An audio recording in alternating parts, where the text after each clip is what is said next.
This is Pivotal Moments. Those tiny moments, those 1 degrees of change that make all the difference. Welcome to Pivotal Moments, the podcast where we explore breakthroughs, bold decisions, and defining moments that shape the world around us. I'm Tait Pollack, entrepreneur, investor, and founder of Pivotal, where we help brands scale, innovate, and stay ahead in a fast-changing world. Through my work, I've had the chance to collaborate with businesses, inventors, and visionaries who are not just building success, but reshaping industries, challenging the status quo, and changing lives. On this show, I sit down with leaders, innovators, and game changers, people who have changed the world and those who might just change yours. But more importantly, we strip back the headlines and the big achievements to show you the real moments, the challenges and the decisions that got them there. Because success isn't magic, it's a series of choices, and if they can do it, so can you. Will, when was the last time you had a moment where you thought, how on earth did I end up here? It's funny that you don't really give yourself enough of those moments because you're permanently dissatisfied with where you are and thinking, well, why am I not there? And actually, I am proud of what we've achieved, mostly when I see someone whizzing around on one of our bikes. But I don't spend much time dwelling on it because there are so many other things we should be doing and we haven't done them well enough and we're nearly there and we've got all the great stuff to do. So, I don't spend too much time doing that. Would you say that feeling dissatisfied is part of the job? Absolutely. You need, it's a weird sort of juxtaposition of being incredibly ambitious and permanently dissatisfied. There's a sort of yin and a yang, because as soon as you start getting smug, forget it. You'll just get taken out. Yeah, I feel the same. I've tried to encourage that with my team as well, because people want to be satisfied with what they've done, and you've got to feel something. You've got to feel pride, I suppose, and acknowledge and be grateful for what you've achieved so far, but never settle. And it's a difficult line to walk. And I'm sort of satisfied with what we achieve in themselves, but there are so many other things we should be doing and probably should have done faster, and it's taken us longer and it's been a bit more complex and we made a few mistakes on the way. So yeah, I just know, particularly in a business where you feel you're contributing to making the world a bit better, there is a bit more of an urgency to get a move on and do more of it. And I am very privileged. I love the job, but I am permanently not satisfied with where we are. Would you say you're really detail oriented? Do you spend a lot of time focusing on, because you started as an engineer, didn't you? I did. And funnily enough, I'm not detailed orientated, even though I did engineering. The founder, Andrew, is an absolute classic, somewhere between sort of A Beautiful Mind and Back to the Future. He was a megalomaniac, unbelievable 10 decimal place of detail in everything, grammar, apostrophes, you name it, he's obsessed. I am obsessed with having an impact and using engineering to do that, which means we always talk about it at work. If you've ever been in Cornwall and seen a gorse bush, imagine there's a whole load of gorse bushes and you need to get from where you are to the beach because it's a sunny day and you want to go swimming. The way Andrew would have approached it was carefully make his way through the gorse bush, not getting a single scratch. But it would take him 3 hours, and by the time he gets there, the sun's gone down and there's no fun to be had on the beach. My approach would be to just charge at the gorse bush, screaming my head off, get a few cuts and bruises, and it'll all be over and done with in 5 minutes. But it's a different approach. Yeah, it is a different approach. So did he appoint you? So I ended up meeting one of his friends on a bus when I was visiting London. I was living in Middlesbrough. And, it was one of those serendipitous moments. But actually, there was nothing, the meeting of the friend on the bus, ordinarily, you'd have just ignored it as a random conversation and never gone anywhere. But that's where opportunity lies. And those weird little moments that you just don't expect anything from. And I decided not to just ignore the bloke. And I then got back on a train a few weeks later to go meet his friend who made these bikes I'd never heard of. And even then I thought I can help because the manufacturing's so ancient. But I'd never seen the bike, didn't know anything about it. I thought I'd do a couple of years. It'd be good fun because it's in London. What have I got to lose? I was 27. but I'm here 22 years later because the bike changed my life, and I found out it changed other people's lives, and that's very alluring. And you want to do more of it. It's addictive. Did you you went and met, and then you got yourself a bike, and well, yeah, what is the kind of, there must have been like a few series of events that cascaded before Oh, you yeah. then. So I started as a project manager. There were only 27 of us in the business, and most of those people were making bikes. So there weren't many people in management. So I didn't really have a job. I didn't really have a job title. There were no meetings. We didn't have a meeting room. We didn't have a budget. Andrew signed all the checks. I mean, it was like there was no website of any description. The drawings were, pencil on paper. Um, the but this bike that Andrew had conceived really was pretty awesome. And initially, all I was doing was trying to help him make it more efficiently. I'd worked for Nissan. I understood what lean manufacturing was, and it wasn't that difficult. There were basic things that needed to happen. So in the early days, I just started helping Andrew and the business be more efficient, empowering people, communicating better, bigging best practice. And I could have done that for 2 years and then gone on to do other things. But the real crux was how it changed my life. And then I got more involved. And then within about, I started in 2002. I was made a director in 2004, but it was tiny, still tiny business. And then by 2006, I was probably sort of running it to all intents and purposes. Andrew was still CEO and an actual owner. And then in 2008, I did a sort of management buyout. Okay. And then since then, I've been the CEO. So was that Andrew wanting to step back, or like, It were wasn't you? that. It was more, I said to Andrew, look, I am pretty committed to this product you've created, but, and I am, I want to commit my life to it, but I can't do that if you own it because you're too eccentric. And I've got to do things to this business that you ain't going to like. In fact, you're going to hate. So you can't make me the CEO or MD, whatever you want to call it, whilst you still own a controlling stake, because it ain't going to work. So you've got to give up your controlling stake if I am going to commit to coming in and doing the job. And that took quite a lot of his friends, because at the time, 60% was owned by Andrew, 40% by his mates. Okay. So Wow. they were very helpful in persuading him to let go. And that was a big step in the company's future. And for quite a Fascinating. long time, he thought he'd made the wrong decision. And still, if he looks closely enough at what we're doing, he'll find something that's disastrous and terrible, and and he tears his hair out. But that's because he worries about minutiae, which is why we have the bike. Yeah. I've got this phrase which is stuck in my head, which is let go to grow. And Yeah. I found that every time I take a hat off and give it to someone else, we get bigger, things stabilize, even though it feels a little bit chaotic at the time, and that loss of control is scary. It's definitely the best thing, just bit by bit letting go. But you must have also had to do that as you've grown the business, because you've got more managers, and leadership team gets bigger, and Yes. that kind of Yes. thing. We were about 27 people when I joined. We're now about 800. So it has been a bit of a journey. That's a major journey.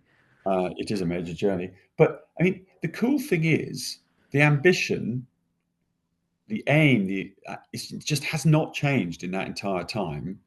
And as you grow, your challenges change. It's business is a bit like whack-a-mole. You keep having to whack things as you grow, and occasionally you have to whack something you whacked 5 years before, and it pops up again. But Mhm.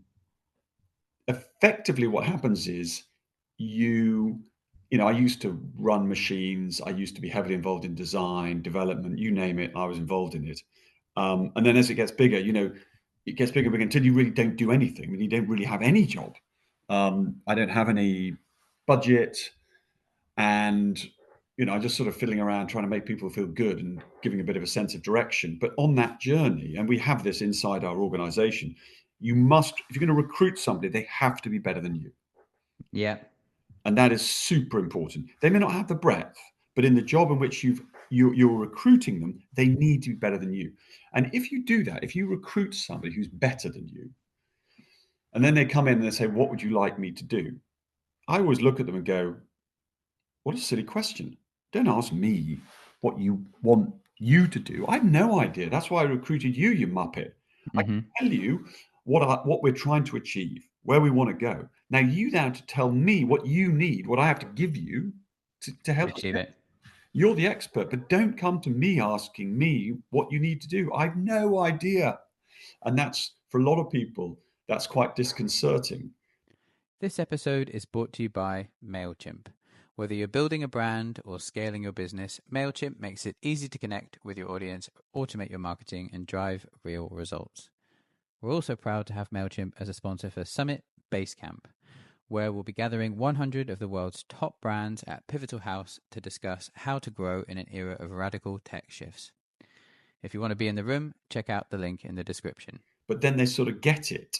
So effectively, managers serve their staff. They're giving them the tools. They're clearing out the bureaucracy. Yes, they set the direction, but beyond that, they are there to facilitate their team to unlock each member of their team's full potential, to get on and help us get there. And if we do get there, thanks to all of their staff's endeavors, they will look great. Yeah. So it's about ownership. And have you heard the phrase, I think it's well, not really a phrase, but like the idea of A players recruit A players and B players recruit C players? Have you heard that? No, I haven't heard that, but it's really funny. One, Brompton is a collection of weirdos and oddballs. The company. We say in our philosophy, in our departmental one, and I love it in the people team, it says Brompton does not employ egos. And that's a pretty good starting point. But we are also a motley crew of weirdos. And I stick my hand up to be top lead weirdo. Starts from the top. Yeah. But that means actually that we are all, the way I've described it in the past, we're all, first division players, but we're playing in the Premier League because we could never afford the Premier League footballers. They're just out of our league. So we have to be smarter than them. We need to work closer as a team. We need to be, able to help each other and not worry about being egos. And consistently, business looks for what they think is perfection, and they're sort of looking for a certain mold, where what we want is passion and raw, determination, and that comes in funny guises, and it's not linear, and it's maybe not somebody who in the interview looks at you in the eyes and gives you a firm handshake, or you can look beyond that. And if you can get that right, you will see talent where others miss it. And what you're really unifying together is this purpose, this belief that, we're not on planet Earth for very long. We spend most of our life at work. So let's try and do something that's meaningful and that makes people happy. Yippee-yi-yay. Yeah. I've learned that over time. I started, well, obviously Pivotal's nowhere near the size of Brompton, but we're growing. And what I've learned so far is you can hire skills and you can't teach attitude, or so you can get a highly skilled person in with a terrible attitude and you can't fix that, or you can hire someone with a great attitude who's got some skills, good foundations, and maybe a good IQ and problem solving, and they can pick up what they need to pick up because of their attitude. Yeah. And so we hire now for attitude mostly, and kind of proven capability and proving the ability to problem solve, knowing that if we give them some space and ownership, they'll take it and make it theirs, just like you were saying earlier. Yeah, no, I would absolutely agree with that. And I'm much more interested in the human being than their work experience, which is why if somebody sends a CV and it doesn't talk about who they are, what their passions are,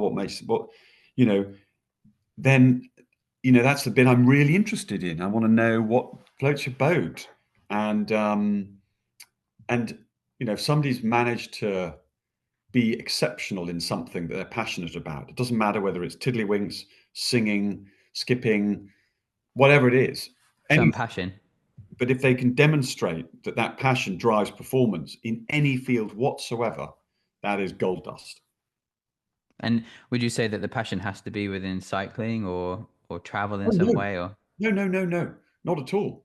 I mean, the passion could be anything, but it's the fact that there is a correlation between that passion and driving performance. And sometimes people don't put stuff on their CVs because they're worried it's a sort of not relevant. I'm like, it couldn't be more relevant. You're just thinking that all we want to talk about is work experience, and that's a tiny part of who you are as a human being. Yeah. Yeah. I think that's really interesting. I've I'm still learning quite a bit, so it's useful. Aren't we all? Oh my word. Would you say after hiring, well, I suppose you haven't hired specifically 800 staff, but between where you were and where you are now, you still feel like you're learning how to find the right people? It's a complete flipping roller coaster ride. And the great thing about business, particularly if you're in a business that is growing, and actually all businesses that grow shrink. I mean, it's not a linear path. So No. you have moments of growth and then you shrink a bit and then you grow a bit. But if you're in flux, which exciting businesses are, because you're taking risk, maybe you take too much risk and maybe you try to do too many things and you get a few things wrong and you a few steps back. Big or splash. Yeah, but it is just permanently learning, and it has to be scary. If you're not scared, you're not trying hard enough. I mean, it is. I am permanently scared. I'm scared about the business. I'm scared about my capability to lead the business. Self-doubt is always there. Hmm. Am I good enough? Um, Oh my God, and yeah. Imposter syndrome. yeah, all the time. And that's healthy because I feel the only way I can lead is through respect. I've got to earn that respect so that my staff know what I earn. They can ask me whatever they like.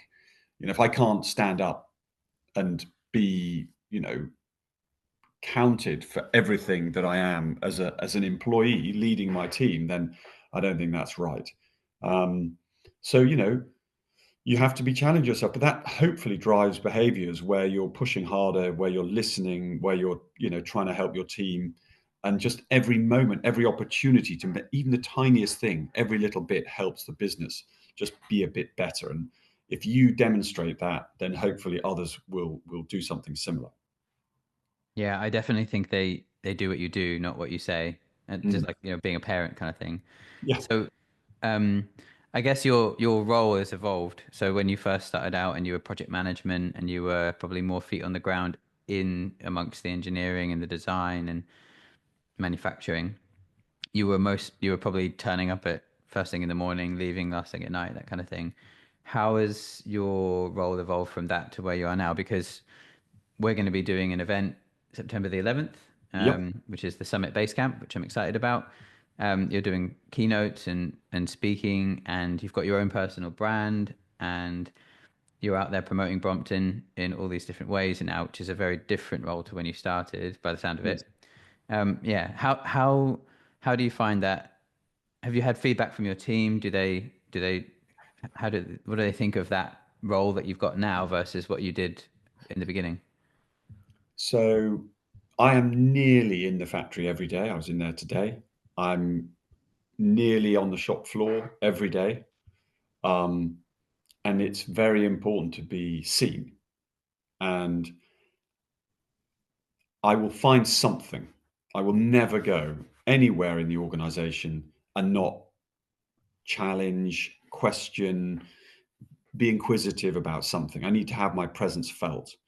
So the way I see it is when you're leading, you don't have the breadth, but it's important every now and again to go deep and Hmm. demonstrate that you really care about detail. You can't do it all because, so you might pick one in 100 and go Hmm. down, get into the detail, but it reinforces the point that the person isn't in some ivory tower just sort of shuffling pieces of paper around. They care about the detail because that's where the experience for the customer comes from. It comes from detail. Detail matters enormously. And I may not be an obsessive detail person, but I respect detail a lot. And then the other stuff I do, and it's about, in some respects, it's about my own personal development. You need to get out of your organization to have perspective. And, there's no better way than to go and talk to different organizations, completely different businesses, introduce yourself to different people, and be slightly the center of attention. But that then allows you to then tell your story. And then, ironically, even though I'm telling my story, I get so much back from the audience because, of course, they're in different sectors and they're telling me about stuff. And I go, oh, you're way better at that than we are. My God, can I introduce you? Would you like to come around the factory? Could I show you some of our team? And things happen. And you never quite know what they are. But I mean, I've been doing sort of outreach, talking, getting involved in trying to put myself in places that you wouldn't expect to see somebody who's running a bike brand. And you learn tons, and I love it. And it allows me to meet really interesting people and then bring them back into our business. Yeah, absolutely. Well, that's why I love agency so much, because I've worked for brands before. I worked at Angling Direct as their head of ecom. I've spent time in kind of warehouses and been on the brand side, but within agency, I get to do that 5 times a week if I want, in different warehouses, in Yep. different headquarters, speaking to different founders and owners all the time, and every single one of them has a different setup. There's no one warehouse that's the same. Some are insanely massive and super high tech. Some are like kitchen table kind of setup. Yeah. But even on the kitchen table, they might have some process that's winning for them that I've never thought about before, like Yeah. something personal or something which is making their customers come back to them. So yeah, you're right. It's not quite. I mean, I've not got the same sort of audience who are going around and doing keynotes and that kind of thing, but the ability to look into the businesses on a regular basis is Oh yeah, fascinating. it is. And you know, the funny thing is, there's this weird word that many businesses use, which is to benchmark. We've got to benchmark everyone else who's in our sector. I think benchmarking your sector is nearly a complete waste of time, because the best you're ever going to be if you benchmark in your sector is as good as your competition. Yeah. You want to be the best, you need to go right outside your sector. For example, some of the best people at training young people are in the hotel business. They will take young people and train them at 16, 17, and they will be immaculate. Their ability to engage with the clientele, to be knowledgeable, to be well turned out is phenomenal.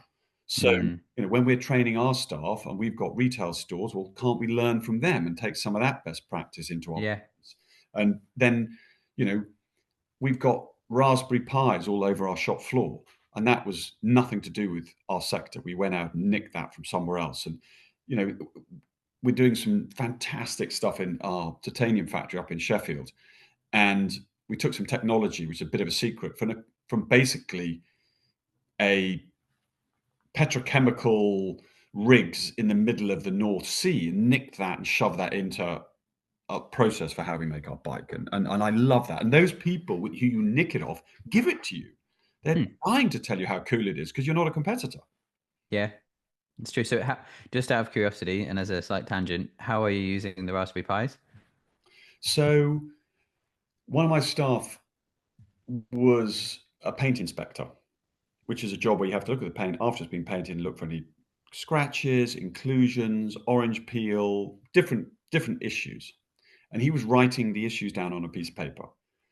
And he said to me, Will, would it be okay if I could take some frames home with me? Because I think I could do a better job on this and to sort of do it on the computer rather than writing on a piece of paper. I mean, we're talking about like 17, 18 years ago. Kane, Mhm. it was. I said, oh, yeah, Kane, no trouble at all. Go on, you take a load of frame parts. He comes back about 2 weeks later and he's like, oh, Will, I'd like to share what I've done. Oh, sweet. Maybe Kane's made a little spreadsheet, oh, good for Kane. I rock up. He's done a 3D image of each part. It literally rotates in front of you on the screen. And this is somebody who I thought was just inspecting paint. You should never underestimate the talent right under your nose. And Yeah, he's it's a got good in point. 3D. He then if you have a problem, it immediately colors the frame the right color depending on the paint. You can then click on it. It will then pull down a drop down menu, and then it'll say inclusion, fisheye, whatever it happens to be, and then how big, what it is. Then you click on it. So then you're starting to do statistical control, and it will put a pointer on that particular frame with the particular issue. And it transformed our ability to optimize our paint because we saw trends and we saw orange peel all in this area. Well, why? And then you investigate. And from that, we used to have a single person making a frame, and Kane and I played, and I challenged him, and he said, "Yeah, I can do that. Yeah, I can do that." And it all came from this Raspberry Pi, and we've now built a unbelievably sophisticated manufacturing control system unique to us, where We know every station is intelligent. It's got one of 16 million combinations of permutations of bike. It tells the operator what they have to do in their station. We know who the operator is, that they're trained on that station. We know every bolt, screw, cable. We know how tight they tightened it because we're using torque wrenching and Bluetoothing from the torque wrench to the Raspberry Pi to capture that information for that bike. I mean, it's off the chart, all from me chatting to one of our staff. And the Raspberry Pi costs 22 quid, 40 quid for a touch screen and a bit of Python, and happy days. That's incredible. I know you've got an amazing brand with Brompton, and it's more of a cult than a brand. It's like the fans of Brompton are super fans. Do you think that they know that much about the bike that they've got?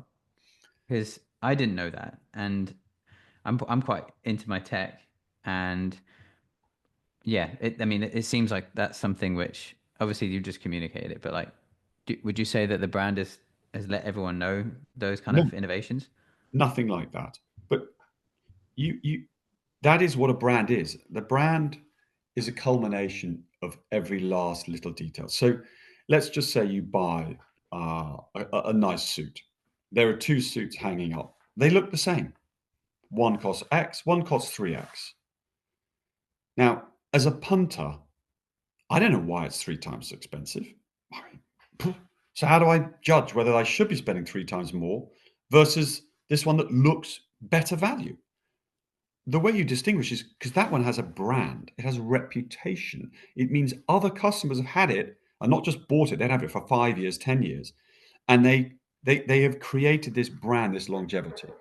And that longevity isn't a logo, isn't a fancy bit of marketing. It is that one over there might cost 3 times as much, but in 10 years' time, because of the cut, because of the material, because of the wool, it still looks mint and is beautiful and looks amazing. This one over here, it's got shoddy cut, shoddy material. In 18 months, it looks awful, looks like a sack of potatoes. And actually, it's a worse investment, even though it looks like it's cheaper. And Mhm. that brand is a reflection of every one of those details. And I could tell you 1,000 more like the Raspberry Pi. And there just isn't enough room to communicate all of that There's not, yeah, to the not consumer. enough time in the day. But it's crystallized in the brand. That's what the brand is. It's a depth of confidence and trust based upon somebody caring about all these little details. And it takes place over time, I suppose, because It that kind must of take, message it is, must happen over time. yeah. So the detail, um, when it comes to what makes Brompton the quality brand that it is and the cult brand that it is, um, what would you say if you had to give, I don't know, 3 bullet points on what people think when they think Brompton? Tr- Like, what would those be, do you think? Like thinking from the customers or the So fans' point of view? I mean, I'm one of those customers, and I probably need 2 words. And I've spoken to, hundreds of thousands of our customers over the years, and I would say freedom and happiness. That's what happens with this bike.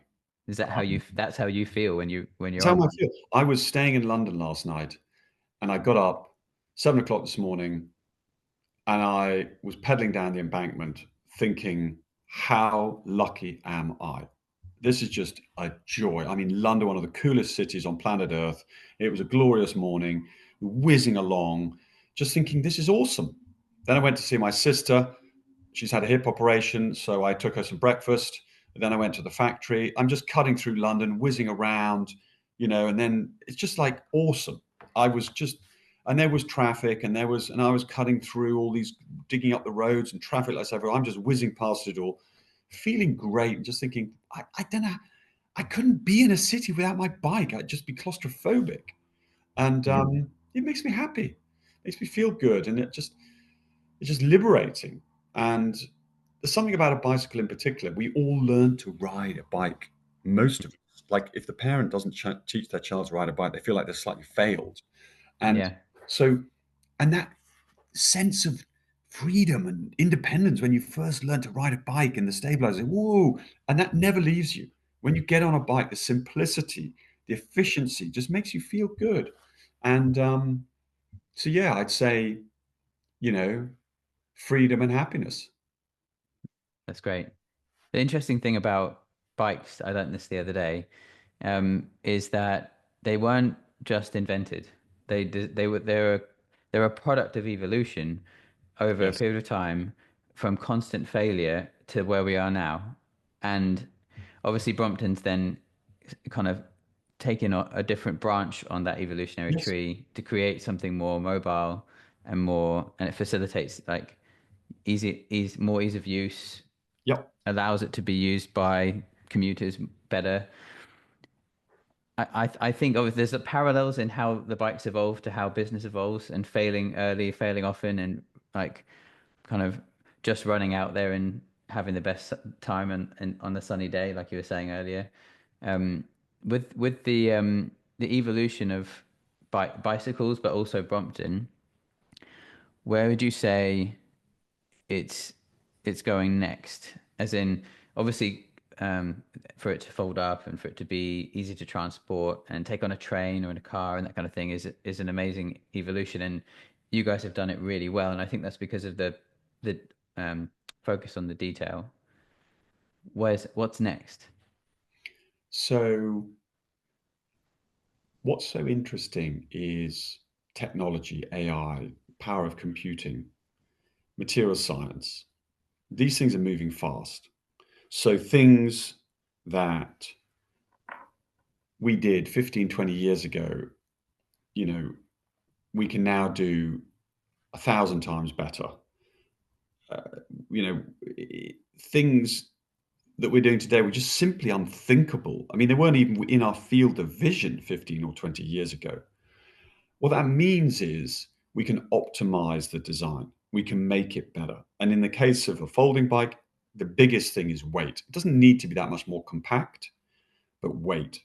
And getting something lighter, the easiest way to do that is to make it weak.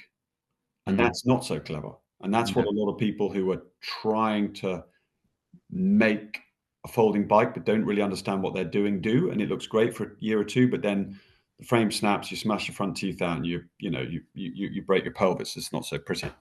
So, um, but technology, 3D printing, finite element analysis, and some of the material science. So we are doing some stuff at the moment that's off the freaking chart It sounds like it. in this area. It is so cool. It's just insane. And Like, and then you combine with that electric drive.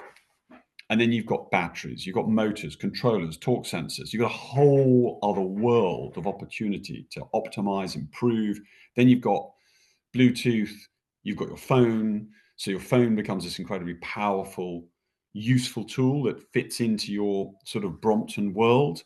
And it can tell you if you're interested in how much sport you're doing, how much energy you're using. It can tell you where a cool cafe is, which is on a slightly different route. It can tell you what the air quality is like and which route to take. So there's sort of never-ending opportunities to just make the experience even better. We don't need to radically shift. We just need to keep making it better. You look at the best brands in the world, and it's all about evolution and just delivering an even more outstanding experience to the end consumer. And we don't want someone to buy more. We are really keen on somebody repairing and looking after the bike they've had. A Brompton will last you 20, 30, 40 years. So we have consciously made sure we can still supply spares to bikes that are 30 years old. We've not designed in obsolescence, we've designed out obsolescence.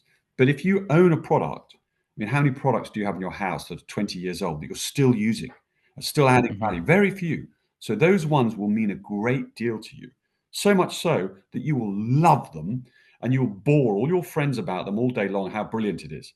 That's where we'll get the sales from, not from you, but from your 5 or 10 friends that you've told them, you've got to buy this. It's awesome. I tell you, it's the best thing I've ever bought. And that's Yeah. how we need to go. So I guess what you've got there is you create you create the ability for your product to become sentimental because it's the thing they've gone through experiences with. Like Correct. they've gone on adventures with it and they've had Yes, that freedom and that happiness. absolutely.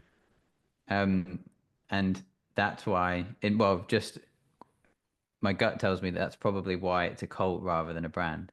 That is Because absolutely true. I mean, My very first Brompton, which the guys chucked it in a skip. And I wanted to demonstrate that waste was not acceptable. So I pulled it out of a skip. It was a customer's bike. The rear frame had rusted. I pulled it out of the skip and I repaired it myself. And it became my bike for about 15 years. But it was quite an old bike when I pulled it out of the skip. And eventually the frame gave in. But I didn't even want to chuck it away because that bike, I couldn't even let it go because I got photographs of it, memories of it. I'd done first time ever rode through, Tiananmen Square. I got incredible stories with that bike. I couldn't even throw it away because it's too sentimental. Yeah. Do you still have it? Yeah. I love that. That's great. It's like a pair of trainers, or sorry, no, a pair of hiking boots where you've been up a mountain with them. Yes. Or, the rucksack you went traveling on when you were 19, you're never going to let that go. Yeah. That's awesome. So designing out obsolescence, making sure, it's kind of, you've got parallels with brands like Patagonia, which has a similar cult following. Have you got any brands where you really look up to them, like that you feel like in different industries maybe, where you feel like they're achieving the kind of things you want to, where you want to take Brompton, or where you've taken it already? Well, it's where I want to take it. Yeah, no, Patagonia is certainly up there. It's weird, and these tend to be private businesses. Patagonia isn't private, but it's still got a very strong, original founder heritage. But I do think hotels are interesting. The Peninsula is a hotel I know well, still family owned. Their ability to deliver service, and when you sell a product, that's the beginning, in our case, of a 20, 30-year journey. So how we care for that customer over that 20, 30 years, not just us, because we have our own shops, but not many of them. Most of our care comes through independent bike shops, but we can train and develop and nurture those independent bike shops. So, care and attention to detail and just delight in that journey of use is really important. And I think hotels are, there are very, very, very good examples, and particularly in Asia. You go to a hotel in Asia and that service level is just at a different level than what you tend to see in Europe. And then, I can't not look at Dyson and think, OMG, if you can do that, we can do that. I used to have fun and say, look, and it shows how long ago it was, because Dyson's now about 2.5 billion. But when they busted the billion mark, I used to say, if you can make £1 billion business sucking dust off the floor, we should do the same with our bike because it's way more fun. It's way more fun. It's got way more legacy. There's way more stories that can be told. People can share experience. I absolutely agree with you. So the objective is to break the £1 billion mark. No, the objective is to have an impact on planet Earth, and the side effect would be the breaking of the £1 billion mark. Yeah, that's a reflection of the impact we've had. But if you think about it, there's been net migration to cities going on for the last 100 years, particularly in the last 50. There are now more people living in cities than anywhere else.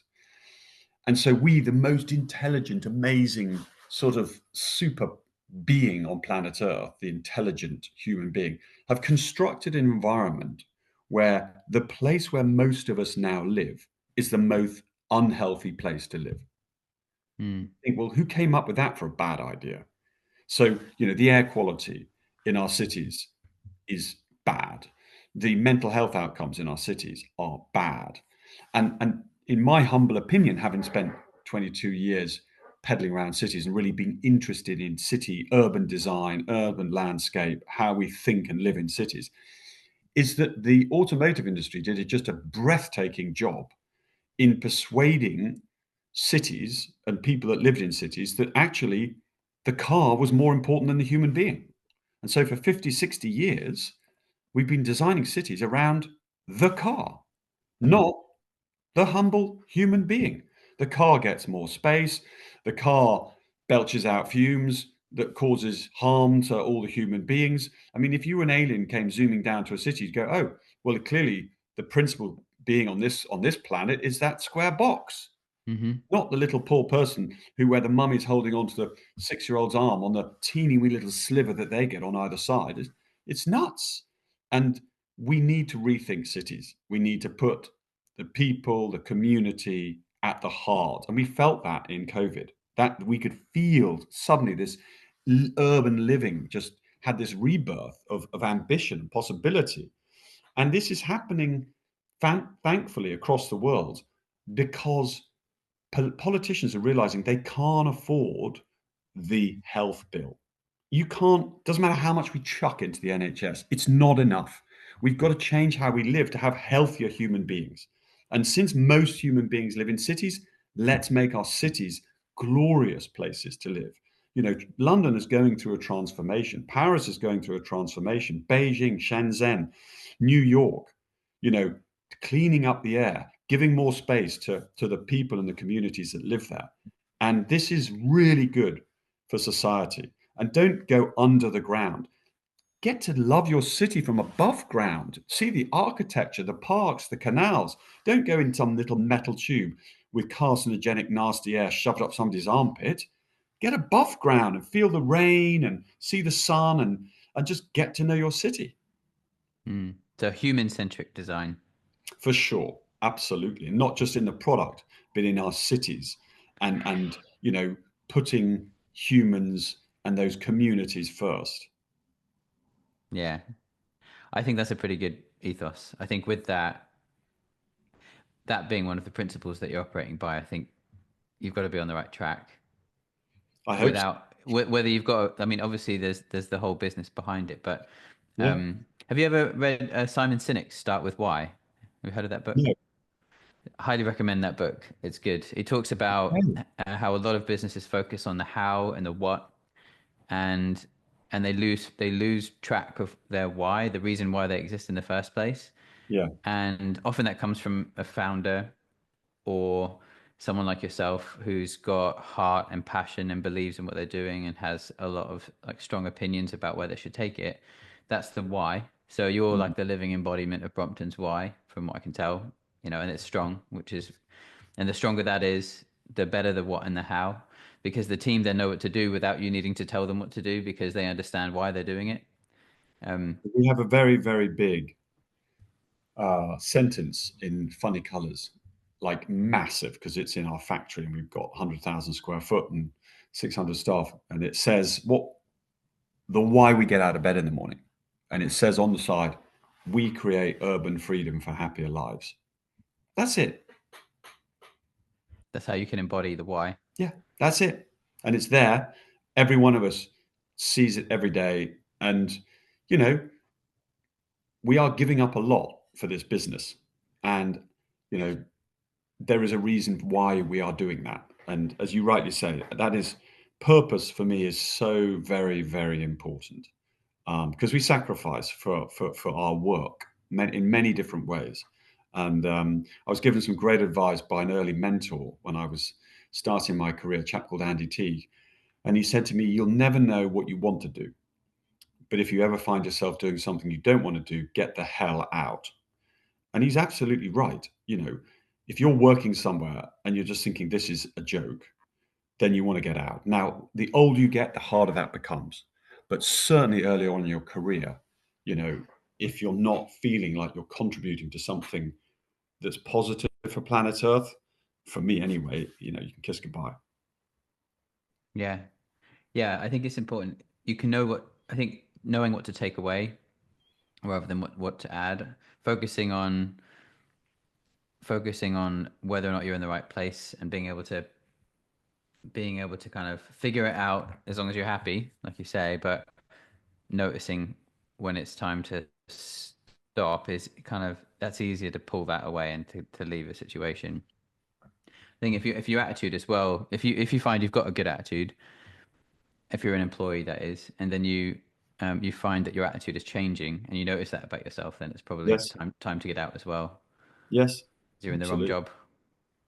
So this is just for me out of curiosity, and this is on the subject of jobs. I have pretty big ambitions, and we're currently a team of 22, and I'm really curious as like the did you have to go through any kind of, I guess, what sort of philosophical, psychological, like kind of mindset changes to go from 27 staff through to 800? Was there did it just unfold that way through just going at it really hard and fixing as you went along, or was there a strategy to kind of hire the right managers to then hire the right people? How did you go from one size to another in such a short amount of time? Well, it's taken quite a long time, but compound growth is a beautiful thing, and it kicks in. But the starting is you need lofty ambition. I mean, I don't feel we've even got started yet. So I'm not like sort of going, oh, whoa, running around giving high fives, because Mm, the job is not done by any stretch. And so you need lofty ambition to start with. And then you need to be, yes, surrounding yourself with people better than you. But, you know, in those early days, I just couldn't pay people the money that good people, I couldn't pay them money. I mean, so I was having to really sell hard to get talent into the organization because no one had heard of Brompton. We were tiny. I couldn't afford the salaries that they could get somewhere else. So equity was pretty important in those early days. So we had a very strong equity program for staff, right deep in the organization. And that was breathtaking. EMI options were just key. Um, and then it's risk, having a culture of taking risk, not betting the farm, but taking risk. And one of the first ways you can take risk is allowing your staff to take risk on your behalf and allowing them to screw up. And, yeah. you know, I am the biggest fuck up in the organization, so I'm permanently screwing up. So if you are, as a leader, perfect, everyone else has to be perfect.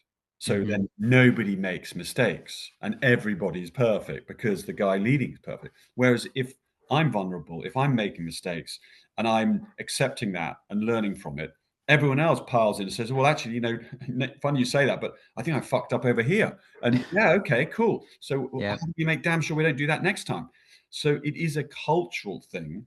And you've just got to, and you've got to, like we talked about earlier, you've still got to make sure somewhere in the organization you're doing weird shit that isn't part of the day job, that isn't the 9 to 5, but is out there. And because if you just do your plan, you will not deliver because the plan never quite goes the way you think. And you need to have some other things that pop up and do better than you even imagined. And the thing you were banking on never came in. But if you Mm. all you do is work on your priorities, which are going to be brilliant, you'll discover they don't, and you've got no plan B. So you've got to have a bit of, random stuff going on.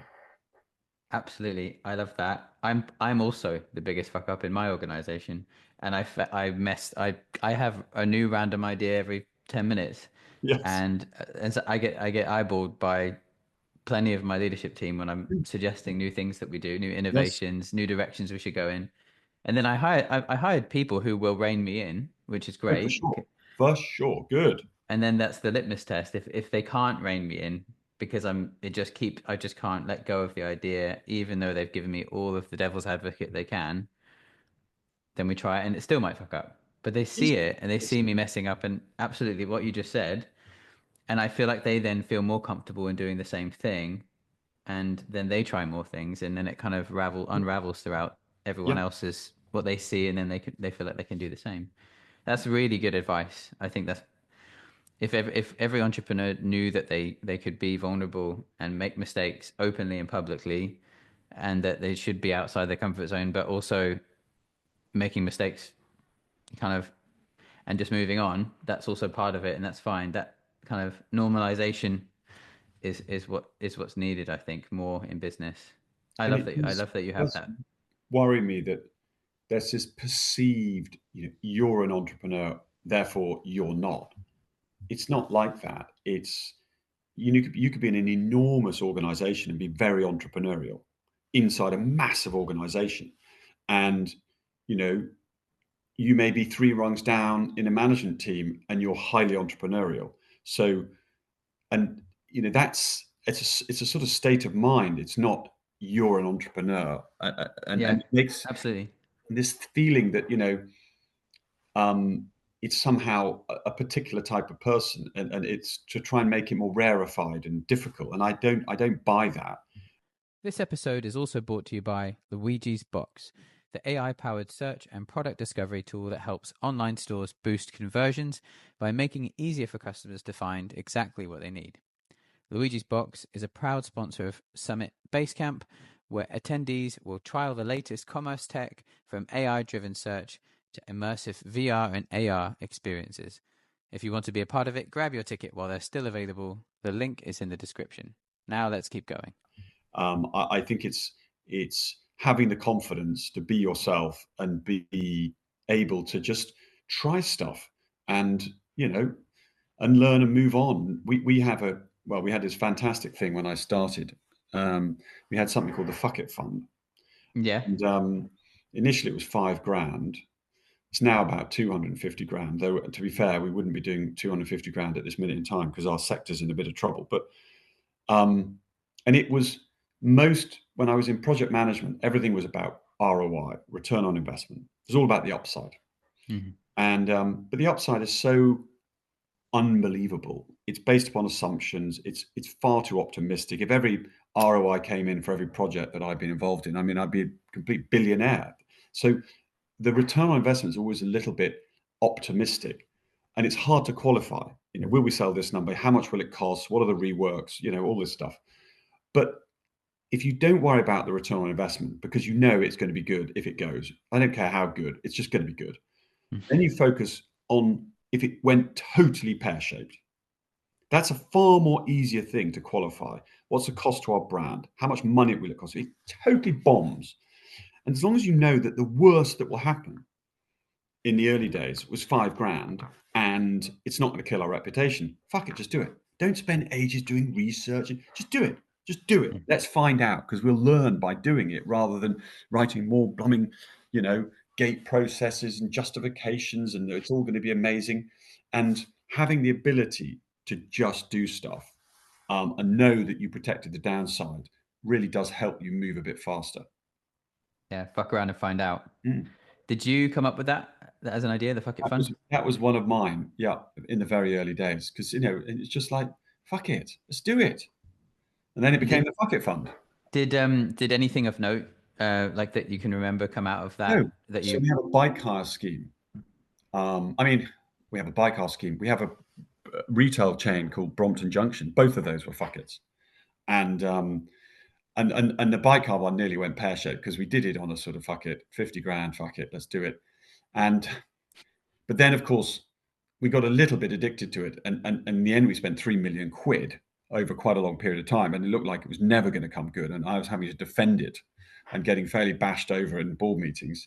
But it has now finally got stable enough and big enough to be really rather a cool part of our business. But at one point I did think I might have slightly bitten off more than I could chew. But it's always a bit hairy.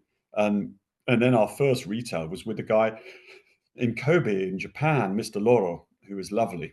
He came up with this idea to have a shop only selling Bromptons. And we just didn't think that could work. I mean, we felt that we were such a niche, we needed to be in a bike shop and amongst other bikes on the side. But in order to do it, we had to lend him like 300 Bromptons, which was a huge amount of money because he couldn't afford to buy them. And we had to basically build them, ship them to him and do it on credit. Do we, don't we, fuck it. We knew he'd end up selling them. It's just, it might have taken a year or two. And it went brilliantly. And we never looked back really in that regard. So, wow. That's really interesting. So he put forward a presentation, you believed in him, you probably had a few naysayers, and you just went for it. We did, but we went for it after we knew the worst that could happen we could afford.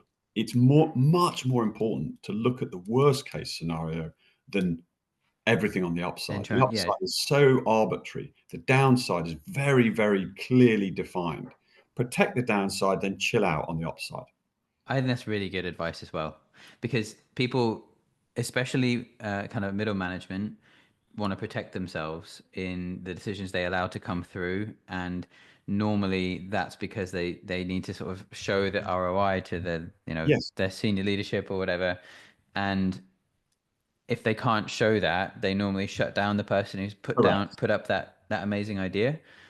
If they feel comfortable to just focus on the absolute worst case scenario and what could be lost, what the risk of loss is, and they've got a good gut feeling, then having some kind of function in the business to allow that through without you even getting involved Yes, yes.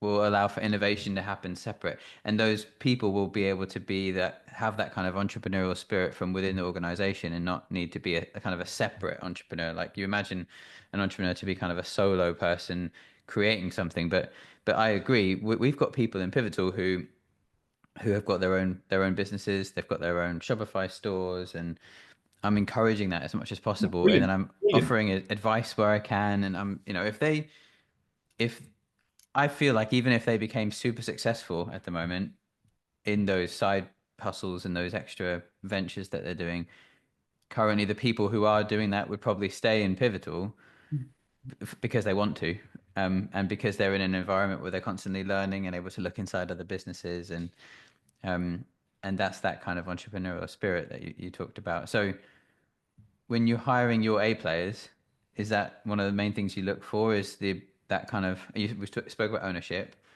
but people who naturally say fuck it, would you say? You need a diverse church. You need people who are different. And if everybody was doing that, it would be slightly chaotic. Yeah, it would definitely Um, would be. and I fall into that category, but it can't just be the leader. It needs to be embedded deeper in the organization. So you need, yeah, I mean, we are oddballs and weirdos, and that means you're diverse. You're diverse not just how you look or where you're from or what your sex is, but diverse in your characteristics, how you talk, engage. You just need to be random, and you get a random bunch of people together, and you're likely to get a more refined outcome. You get a one-dimensional group of, identikit people like you'd see in a lawyer's office, then I think the outcome's going to be pretty weak. Yeah, I agree. So I've got a question here. What's the best piece of leadership advice you've ever received, and from whom? Well, it was. I'm repeating myself only because I've said it so many thousands of times. Because it was. It's not even leadership advice. It's just advice. This business about, if you're not enjoying it, get out. And because if you're going to lead, you need to believe in what you're saying. I mean, if you don't believe in it, no one's going to believe in you. So, if you've fallen out of love with what you're doing, you can't lead. And, my job and my career is not perfect by any stretch. And there are ups and downs. But when I look back over 2 or 3 months, I'm furiously excited about what we're doing. And you want to articulate that. And that is ultimately what leadership is about, is setting a direction of travel and ambition and enthusiasm, a confidence in your team. Enthusiasm's a big one, and I definitely can tell that you're super passionate and enthusiastic about what you do. Would you say that your enthusiasm is infectious and your leadership team then is enthusiastic and that then spreads? Well, it comes back to who you're recruiting a bit. I think we don't need a type of person. We don't need hyper enthusiastic people, because people can, I'm quite loud and gregarious a little bit, but you don't need to be loud and gregarious to be passionate. And No. it's mostly that people believe in what we're trying to achieve. They can do that in very, very different ways. They don't even need to be the loud person. They can be quietly getting on with it, but they have a steely core and a belief in what we're trying to achieve. And I think amongst all of our staff, that desire to deliver a bit of urban freedom for happier lives is the universal thread amongst all of us. And how we go about it is different, but that determination to deliver that is very uniform. And people who stay at Brompton for a long time, who work amongst the various different departments, who are willing to sacrifice to create the legacy and to create what Brompton stands for. Would you say that the people who stay are people who also feel the same, and that what drives them is to create the thing bigger than themselves, as opposed to Definitely. just coming in and, you know, Oh, working in the manufacturing department and going home kind of thing? oh no, definitely. But also, we have had people who've worked with us for 3 or 5 years, but we can't hold on to them. That we haven't got room for them. They've been amazing. They've brought some incredible value, and they will never ever look at a Brompton, or that journey, that time with us is a precious part of their career. But just because they left us, it doesn't mean they're not going on to great things, and they're bringing some of that purpose in a different way into a different organization. But it's not a bad thing necessarily when somebody leaves you. There are times when we haven't got the room to allow them to grow. And therefore they take the next step, and that experience with us hopefully is positive. And, you in our case in particular, every time you see a Brompton, it's like that's never going to leave you. Yeah, yeah. So people take away a sense of purpose with them. Would you say I they think kind they of? do. I really think they do. And we've got, I mean, shareholders, many of our shareholders have been through the company and left and gone on to other things, but they're still shareholders. Very few of them have got rid of all their shares. So, our AGM is like a sort of back history of the last 20 years of staff come rolling in. It's really funny. Because they want to have an attachment to it still, because it still Yeah. means something to them. Yeah.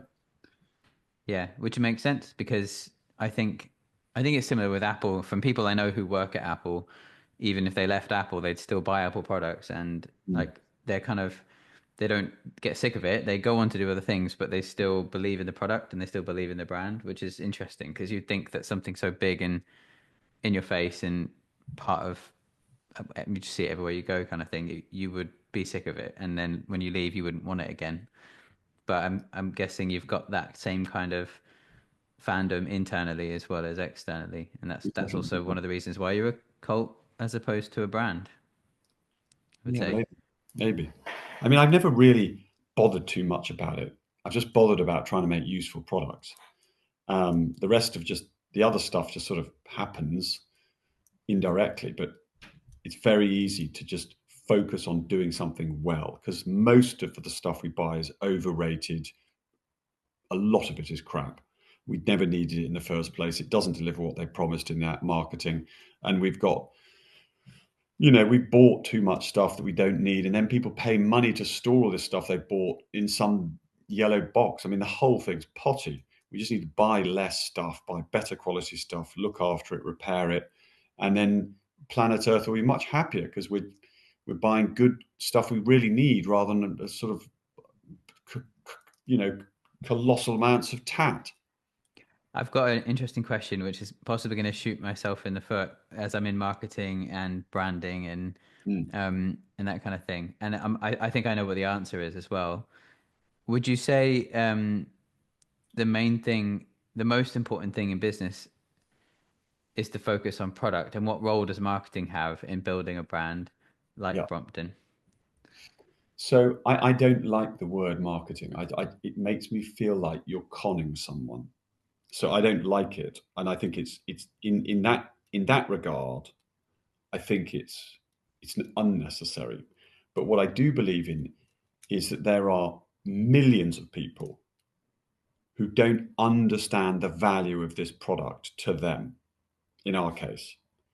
And if we can articulate how this is going to change their life in a positive way, I do not want to sell somebody a Brompton who doesn't need one or have a useful one. That we don't need that. We're not selling for selling's sake. But there are people who don't even know, never even heard of a Brompton. If they have heard of one, they don't realize how it would fit into their life and how it would make them happier and healthier. So there is a really important role to articulate the value of the product or service to a wider audience, so that they can enjoy it. But marketing just sets out a position as if you're sort of persuading somebody with, gimmicky pictures and, if you buy this product, suddenly your children are well behaved and your girlfriend's gorgeous. I mean, like, give me a break. You're kind of making me want to change the name of what we do to brand building, I think, as opposed to marketing. Yeah, it's just the integrity piece, and I do have to fight that inside Brompton, because sometimes the team that we employ, they come with that their job is to sell. No, Yeah. your job is not to sell. Your job is to educate and enlighten somebody, and they can decide if it's right for them. So focusing on the product and getting into people's hands, getting them on the bikes, getting them Yes. experiencing it, Yes. feeling how they feel, that freedom and that happiness, Yeah. is probably the best thing that you could possibly do to make someone like a Brompton fanatic. And then, and leverage the customers we've got. We've got 1 million of those. They've got a lot of integrity. They can lend their bike out to a mate. They can tell people that they love it. That is the most powerful. But there are things you can do through marketing to leverage that. So you can be smart, and you can help your customers communicate. And our customers love to tell people about the Brompton because it made them happy, and they want their friends to be happy too. So, it's like you're pushing on an open door, but there are ways in which you can facilitate that. You can take some of their stories and augment, push their story out to a wider audience, and it's got far more integrity than a sort of over curated masterpiece. Yeah, absolutely. So word of mouth, referral from existing customer base, that is 100% the way to go. It feels like the right way to go for what you're doing at the moment. Would you say that's how you're going to grow to create the legacy that you want for Brompton? It's a sort of model, and there is no silver bullet. And like we said before, you might think you know the answer, but it never quite goes the way you think. So you need to keep, you bring in people, and we do things I don't like. I genuinely think that, I don't like that, but I bite my tongue because I've employed people better than me. Yeah, with hundreds of people, people are going to do things you don't like. Yeah, but even if they do, there have been things I've said I don't like, but I say do it because I trust you and that's your job and you're better at it than me. And I've been wrong. There have been things I don't like and I've been right, but it's not absolute in any way, shape, or form. So you just need to, if the guiding light is urban freedom for happier lives, which it is in our case, and trying to give that experience to people who really want it, then pretty much everything falls back to that. You can hold up what you're doing against that. And when we get things wrong, we all know that doesn't feel right. That was over the top, or whatever it happens to be. But people don't get things wrong deliberately. Extremely rare. It's with the best intentions, it doesn't go right. Yeah, that makes sense. So I've got just a random one to throw at you because I'll transition over to kind of talking about a few bits in the future and then round up. So this one's a bit random, but obviously you ride your Brompton quite a lot. Who's one person, dead or alive, you'd love to go for a long bike ride with, on Bromptons, of course, with, and why? Anyone, like a hero of yours or someone from childhood or... So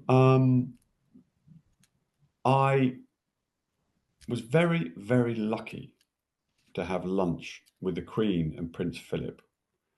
And there were 14 of us in Buckingham Palace having lunch, which was pretty up there. And I just got a random invitation in the post for no logical reason whatsoever. So that would have been up there because I think the Queen has seen a lot of the world. So I had a bit of time there. And the other one is so corny. It would be my childhood hero. And I don't have many heroes because I think we need to be our own heroes rather than relying on everyone else. But I like that. I do think David Attenborough has seen the natural world in a way that it's not possible for anyone to have experienced what he's experienced because he went there when there were no cameras, when tribal peoples, and I spent time in the Amazon. I spent time up mountains. I've been on some fairly interesting expeditions to far-flung places, but his experiences are just quite something. And a fan of his. So to go on a bike ride and just probably through a really interesting part of planet Earth with both flora and the peoples that live there would be pretty awesome. Yeah, I that would keep me happy. I would like to do that.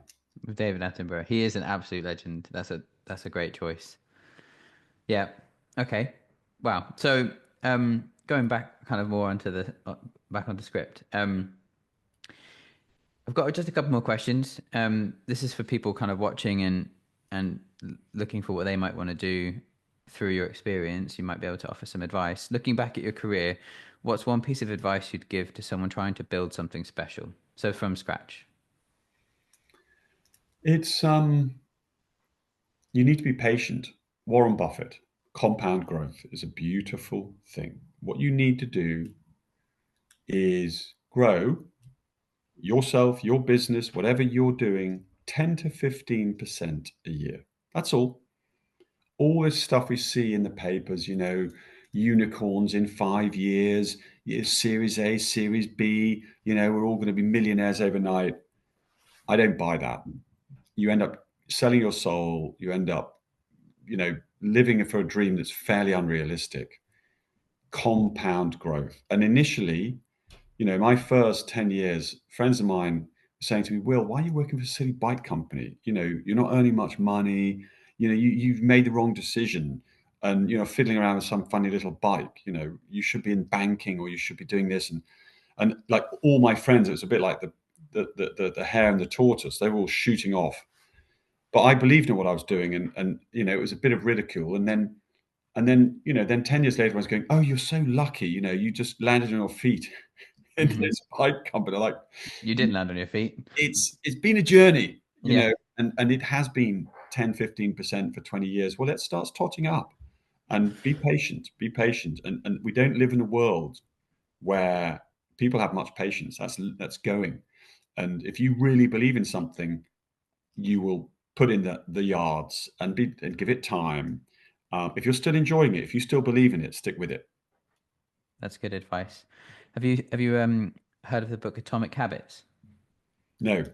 So there's another one which is interesting because it talks about the British cycling team and how they went from being not successful to being really successful, and how they made instead of focusing on big changes with the bikes and the way they were riding them, they focused on all the tiny things bit by bit, 1% at a time, until it added up to create all the compound gains. I believe in it.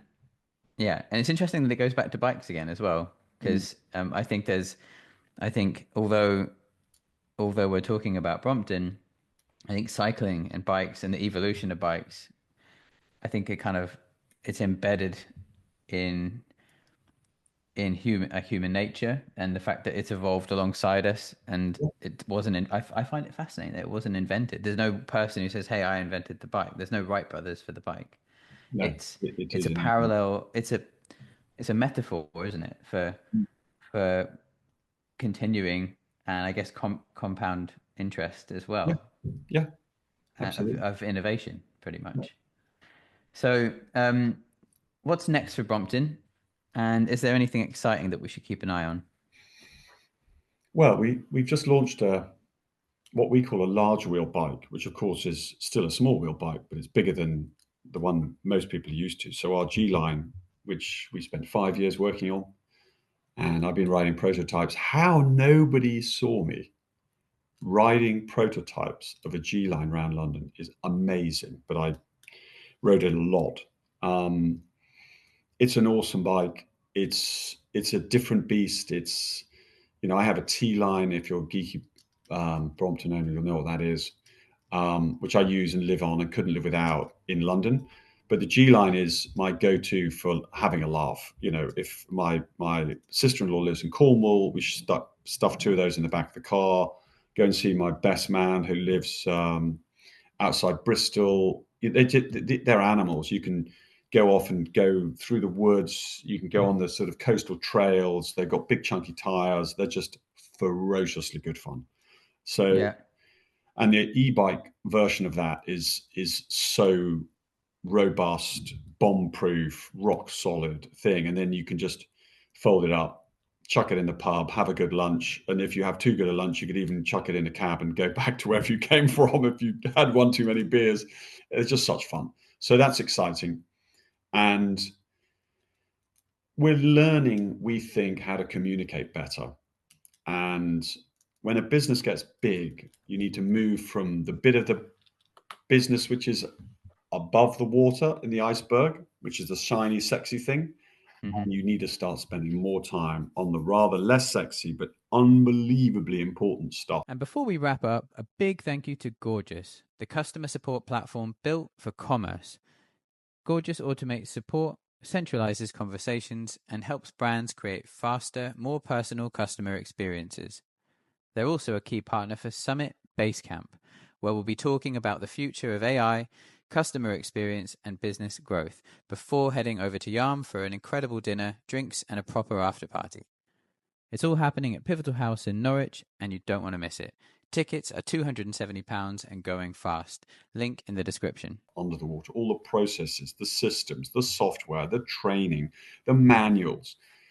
And we have spent the last couple of years, even though the G line has come out, which falls into the sexy bit, we've spent more time doing some of the stuff to build the foundations for a business for the next 50 years. We're in our 50th year this year. So, wow. Yeah, it's exciting. And then behind that, we're doing some R&D that's just so insanely cool. I just want it tomorrow. But I was talking to one of the guys in the factory today, and it's just delightful. It's just flipping delightful.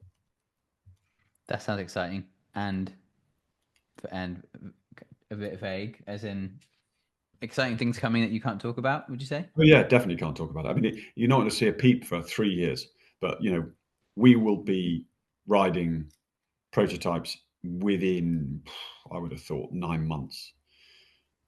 So basically, look for Will around London If on you see me in the bikes. next 9 months riding something that doesn't look familiar, then Zoom in. have a look.